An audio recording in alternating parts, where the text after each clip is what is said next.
He slid the pen into my hand, his smile so reassuring it could charm a snake right out of its skin.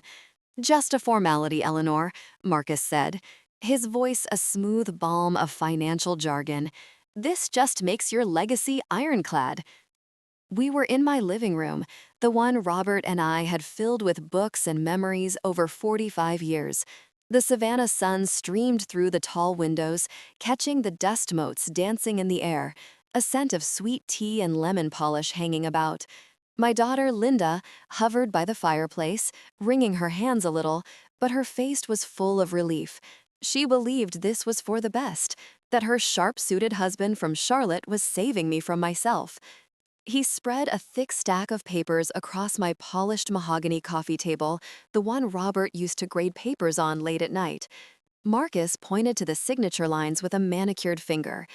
He spoke of probate courts and tax efficiency and peace of mind, words that sounded important and complicated, designed to make a retired librarian feel small and grateful. He was family, after all. He was a professional. So, with his expensive pen in my hand, a pen that felt heavier than it should, I signed where he pointed. I signed away the worry, the burden, the future. I signed believing I was protecting the very history he was methodically plotting to erase. After he and Linda had left, their car crunching on the gravel driveway, I was left with the silence and the crisp, official-looking folder he'd left behind. A single phrase on the cover sheet caught my eye, something I hadn't focused on before.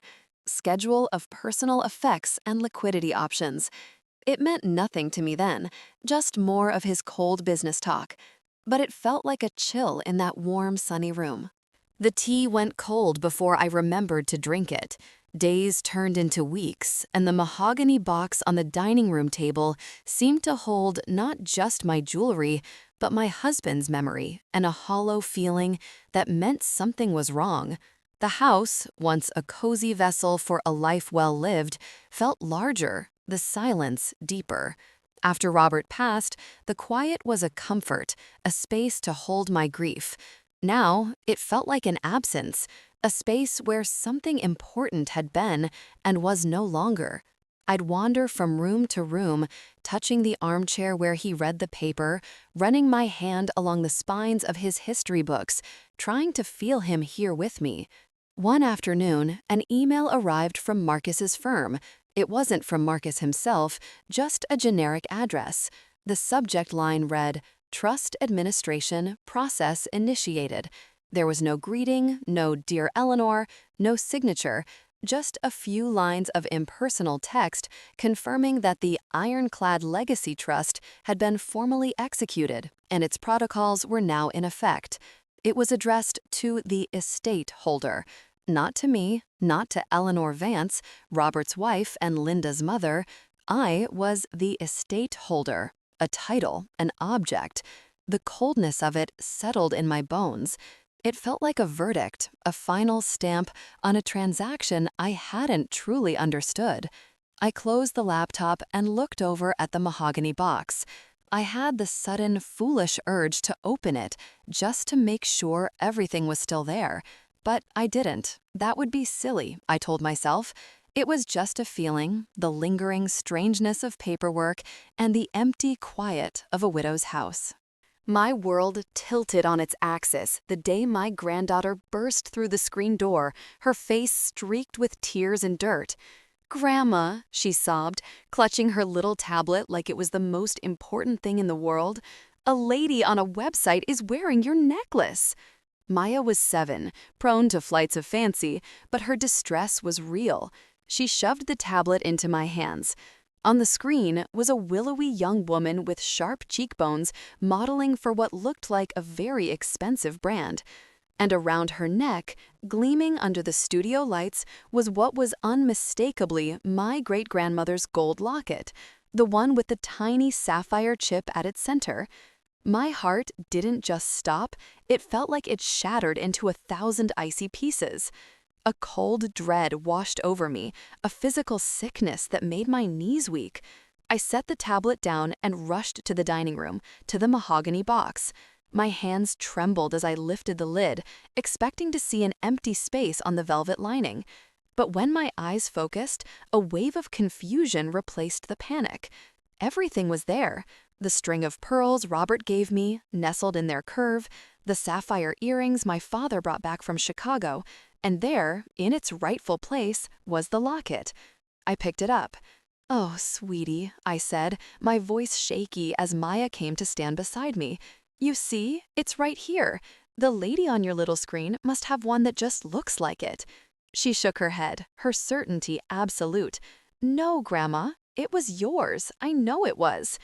I held it in my palm, trying to soothe her and myself. It looked right. It felt almost right. But as my thumb traced the worn, familiar surface, a tiny, sharp edge near the clasp snagged my skin. A new detail, an imperfection on a piece I had held 1,000 times, a flaw that had never been there before. He placed the locket under his loupe, the single magnified eye giving him the look of some strange, scholarly insect. Mr. Henderson had been our family's jeweler for 30 years, a quiet man whose hands knew the language of gold and stone better than his tongue knew English. He read its secrets without speaking, turning the small piece over and over under the bright lamp in his dusty workshop. The air smelled of metal and polishing compound, and old clocks ticked on the walls, measuring out a silence that stretched and grew heavier with each passing second. His brow, a landscape of wrinkles, didn't move until he finally looked up at me, his eyes full of a pity I didn't yet understand. He removed the loop and set the locket gently on a black velvet cloth.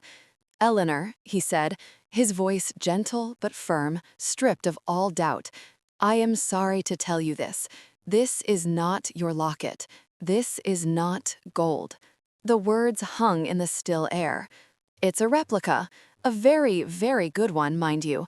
The weight is almost perfect, the tooling is excellent, but it's brass-plated." My breath caught in my throat. A replica. The word itself was a violation.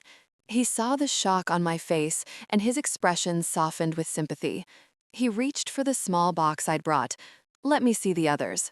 I watched, numb, as he picked up the sapphire earrings, the ones my father, a Pullman porter with tired feet and a generous heart, had saved for months to buy for my mother. He barely needed the loop for those. He held them up to the light, his gaze knowing and sad. He looked back at me, his voice dropping to a whisper. "And these," he said, the words a final, devastating blow. "These are glass." Shaking, I held the thick trust document up to my laptop camera, my hands so unsteady, the words on the page swam in and out of focus. On the screen, Brianna's face was a small, determined beacon of clarity in my fog of confusion and fear. She was a brilliant young woman I'd mentored at the library years ago, who had gone on to become a sharp paralegal in Atlanta. "Brianna," I said, my voice barely a whisper, a thread of sound in the too quiet house, "I think my son-in-law replaced my family's history with a lie." There was no judgment in her eyes, just focused attention. She listened as I told her everything, Maya's discovery, the jeweler's verdict. She didn't interrupt, just nodded, absorbing the details. "Mrs. Vance, can you find the trust document?" she asked, her tone calm and professional. I retrieved it from the folder Marcus had left. It felt toxic to the touch. "Hold it up to the camera. We'll go page by page." For the next hour, I sat there, a 68-year-old woman holding pages of dense legalese up to a machine I barely understood, my arms aching. Brianna's eyes scanned quickly, her mind moving faster than I could follow. "Okay, stop. Go back one. Page 37. Can you hold that steady for me?" I did as she asked, my eyes trying to make sense of the tiny print under a subclause titled Trustee Discretionary Powers. She went silent for a full minute, the only sound the hum of my old computer. Then she took a deep breath and read the words aloud, words that sealed the truth of the betrayal. The power to substitute items of sentimental value with certified replicas of equal or greater appraisal value for the purposes of estate liquidity and tax management. It was all there, in black and white, a legal permission slip for the theft of my soul. "This isn't sloppy," the lawyer said, his voice like gravel rolling over stone. "This is constructed. He used the law as a weapon, Mrs. Vance. Now we use it as a shield." I was sitting in the stark, professional office of Michael Davies, the estate fraud attorney Brianna had recommended. His office wasn't a comforting place. It was an efficient one. No family photos, no clutter, just clean lines and the quiet hum of purpose. He listened to my entire story without interruption, his steepled fingers resting on his chin, his eyes missing nothing. I handed him the trust document and the note Mr. Henderson had written and signed, attesting to the forgeries. He examined them, his focus absolute. "Brianna was right to check the file's digital signature," he said, tapping a pen on a legal pad. "The metadata she pulled shows he last edited this document at 2:13 a.m. on a Sunday, just hours before he drove down from Charlotte to your house with his pen and his reassuring smile." The detail was chilling. The image of Marcus, up in the dead of night, carefully inserting that poisonous clause while my daughter slept in the next room, made my stomach clench. He had planned this with such cold precision. Mr. Davies showed no shock, only a grim sort of confirmation. He was a man who saw the worst of people for a living. He leaned forward. "He built a cage for you out of legal language, thinking you'd never see the bars. We're about to show him the key." He picked up his phone, his movements decisive. "We're filing an ex parte motion to freeze his assets. Quietly. It goes to the judge first thing tomorrow." I found the draft tucked away in a box of old tax receipts, as if our values were just another line item to be filed away and forgotten. I had been looking for an old bank statement Mr. Davies had requested, rummaging through the attic where the past lay sleeping under a thin blanket of dust. My fingers brushed against a sheaf of old, yellowed legal paper, held together with a rusty paperclip. It was a simple, handwritten letter Robert and I had drafted years ago, after a friend of ours had passed and her children fought bitterly over her belongings. It wasn't a legally binding will, just a letter of intent for Linda, a map of our hearts. I sat on an old trunk under the single bare bulb and read Robert's familiar sloping script. "The pearls for Linda's wedding day," it began, a symbol of a beautiful beginning, just as they were for us.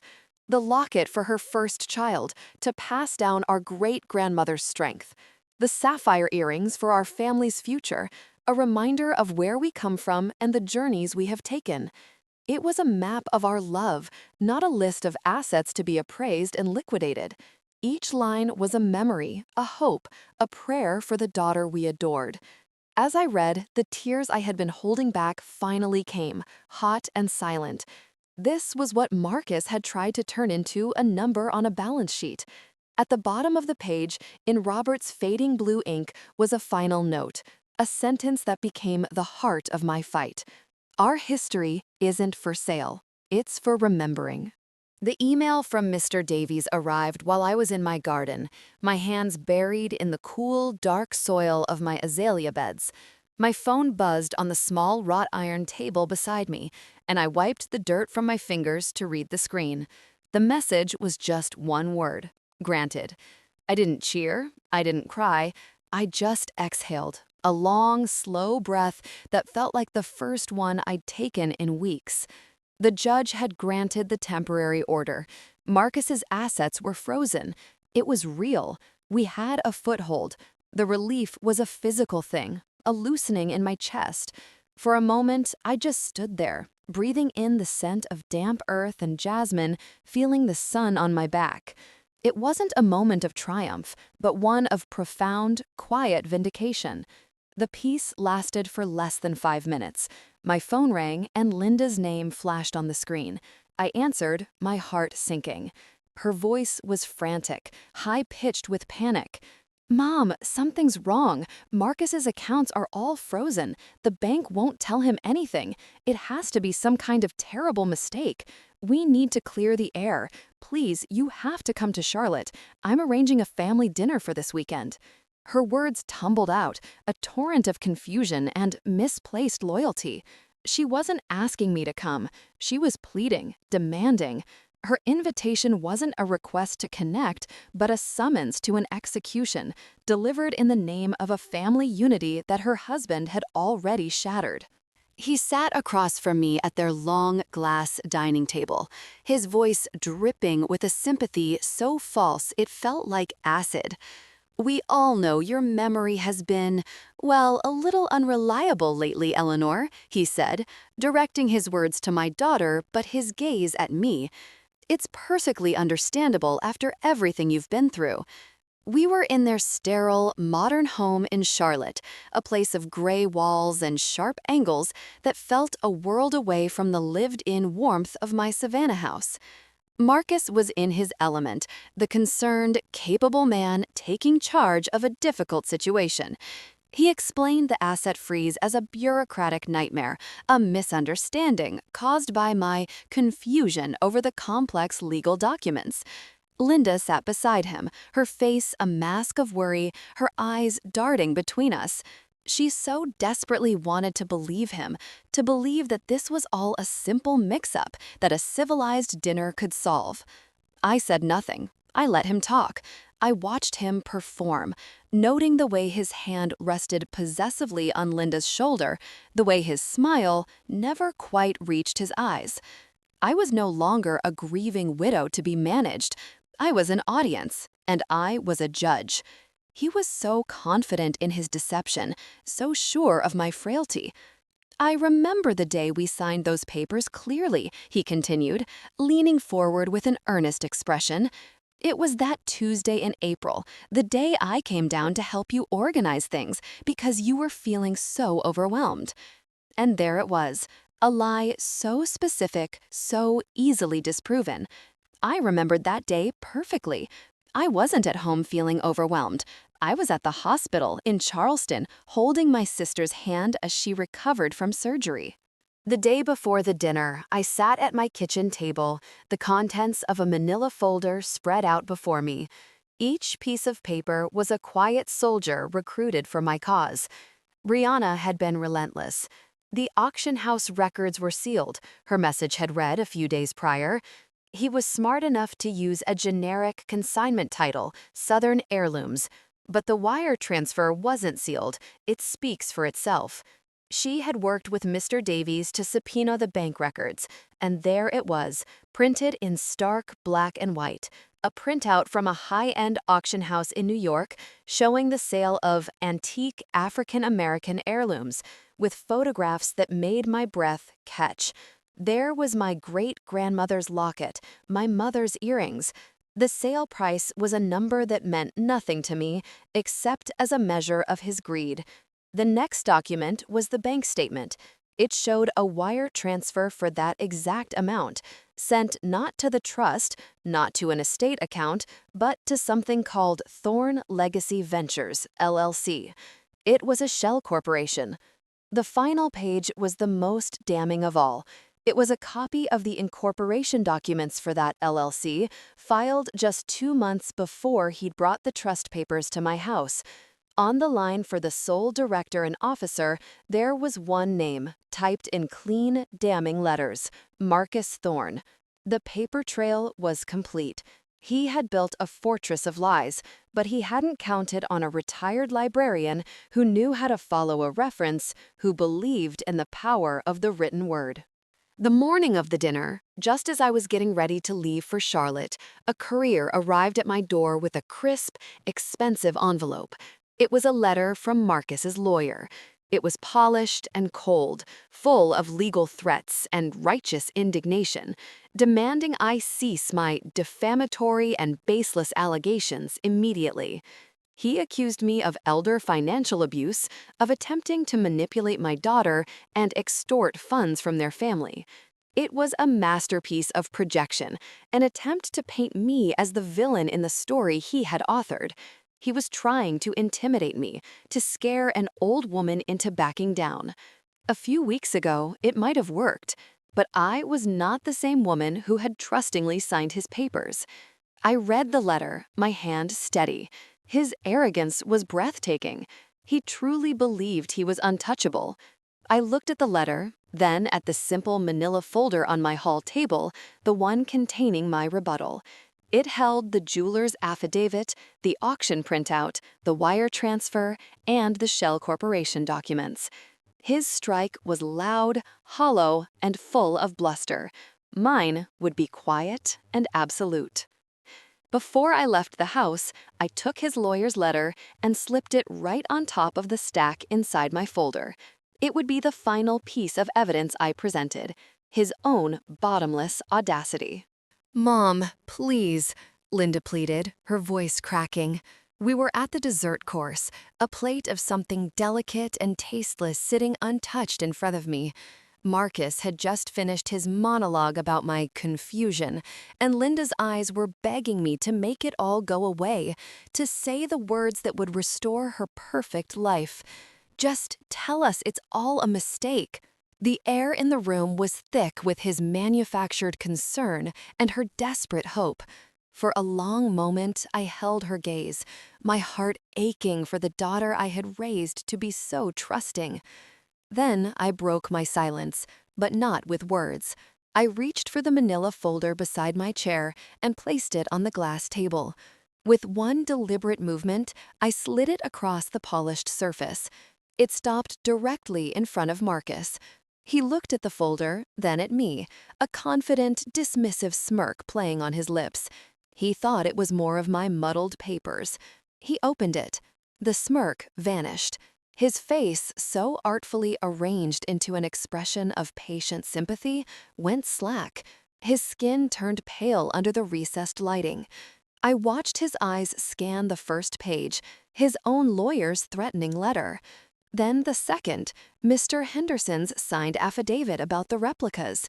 He shuffled through them faster now, his composure crumbling with each turn of a page. Linda, sensing the shift in the room, leaned over his shoulder. I saw the exact moment she recognized the locket in the auction house photograph. I saw her eyes find the wire transfer statement, and then the final page, the one that listed her husband, Marcus Thorne, as the sole director of a corporation she had never heard of. The only sound in the room was the quiet rustle of paper, followed by a single, sharp gasp from my daughter.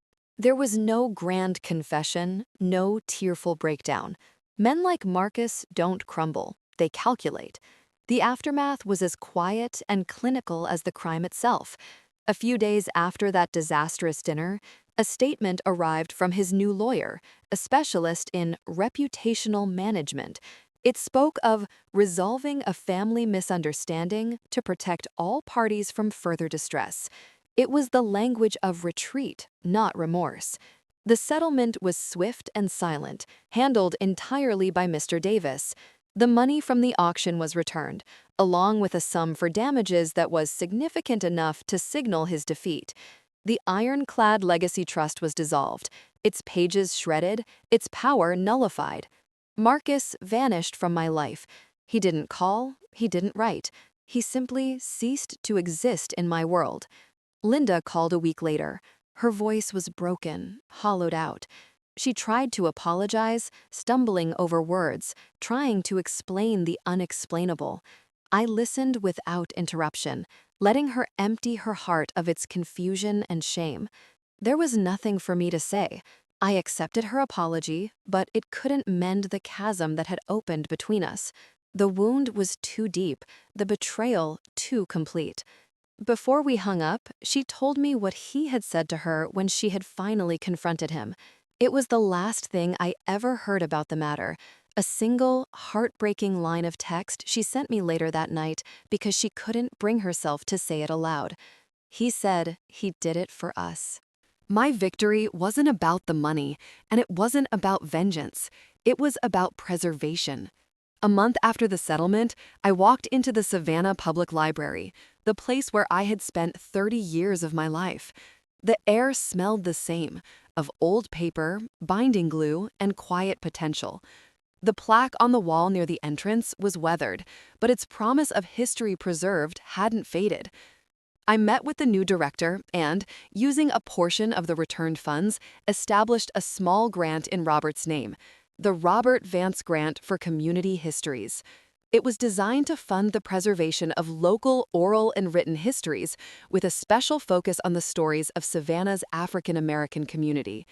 I was securing the story itself, not just the objects that represented it. I wanted to make sure that other legacies, other voices, wouldn't be so easily appraised, substituted, and liquidated. That evening, back at home, I was going through my great-grandmother's old Bible, its pages thin as onion skin. Tucked inside, between the pages of Isaiah, I found something I hadn't seen in years. It was a faded photograph of the woman herself, a sepia-toned image of a young woman with proud eyes and a determined set to her jaw. She was wearing the locket. On the back, in faint, spidery script, was a handwritten note. Bought with my own hands, 1878, so we never forget freedom. And I knew, with a certainty that settled deep in my soul, that I had done right by her. At Maya's 8th birthday party, the backyard was full of shrieking children and the smell of hot dogs on the grill. When I walked through the gate, Linda didn't rush over or make a scene. She was standing by the drink table, and she just caught my eye and nodded. It was a small gesture, but it was filled with a meaning that 1,000 apologies could never convey. It was a look that said she finally understood. The tension between us hadn't vanished, but it had eased into a fragile, respectful peace. Maya saw me and came running, throwing her small, strong arms around my waist in a hug that felt like sunshine. Later, as I helped her open her gifts, she looked up at me.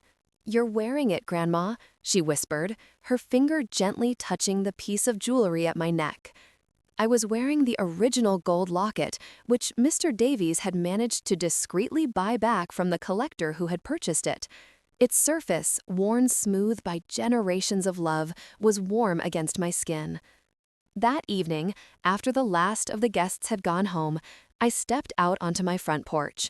The Savannah air was cool and sweet with the scent of night-blooming jasmine. The moon was high and full. I held the locket in my palm, feeling its familiar weight. It was a tangible piece of a story that was almost lost, a history that was nearly erased by a signature. But now it was reclaimed, held safely in a hand that would not be dismissed.